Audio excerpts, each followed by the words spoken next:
సుదీర్ఘ రాజకీయ యాత్రలో గత 5 ఏళ్లలో చూసినటువంటి ప్రభుత్వాన్ని అంతకు ముందన్నడు చూడలేదు అన్నారు చంద్రబాబు. ఎన్ని త్యాగాలైనా చేసి భావితరాల భవిష్యత్తు కోసం ముందుకెళ్లామన్నారు. పవన్ వల్లే కూటమికి బీజం పడిందని చెప్పారు. టీడీపీ ఎన్డీఏలోనే ఉందని స్పష్టం చేశారు చంద్రబాబు. దీర్ఘమైన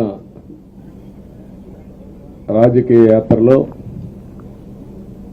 ఈ 5 సంవత్సరాలు చూసిన ప్రభుత్వాన్ని ఎప్పుడు చూడలేదు.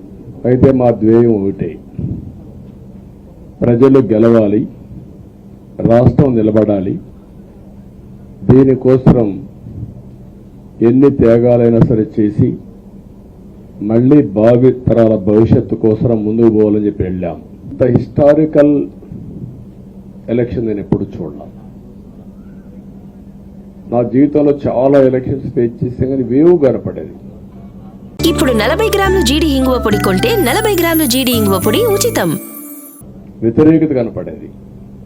కానీ ఈ ఎలక్షన్లో ఎక్కడో అమెరికాలో ఉండే వ్యక్తి ఒక 5 లక్షలు 10 లక్షలు ఖర్చు పెట్టుకొని నేను రావాలి, ఓటేయాలి, రాష్ట్రం నిలబడాలి, ప్రజలు గెలవాలి అనే ఆవేదనతో వచ్చారు.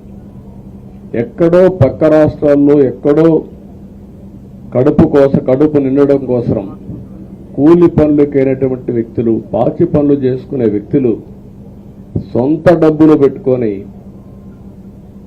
నేరుగా ఇక్కడ రైల్వే స్టేషన్లో చూస్తే, బస్ స్టాండ్లో చూస్తే భోజనం కూడా ప్యాక్ చేసుకొని ఈ కమిట్మెంట్ని ఏ విధంగా వర్ణించాలో నాకైతే అర్థం కాదు. ఏ విధంగా వాళ్ళని అభినందించాలో కూడా అర్థం కాని పరిస్థితి. చాలా స్పష్టంగా సూపర్ 6 ఇచ్చాం. అదే మాదిరిగా ప్రజాగళం ఎన్నికల మేనిఫెస్టో ఇచ్చాం. ఇవన్నీ కూడా ప్రజల్లోకి బాగా వెళ్ళాయి. ఒక హోప్ క్రియేట్ అయింది. మొట్టమొదటిసారిగా పవన్ కళ్యాణ్ గారు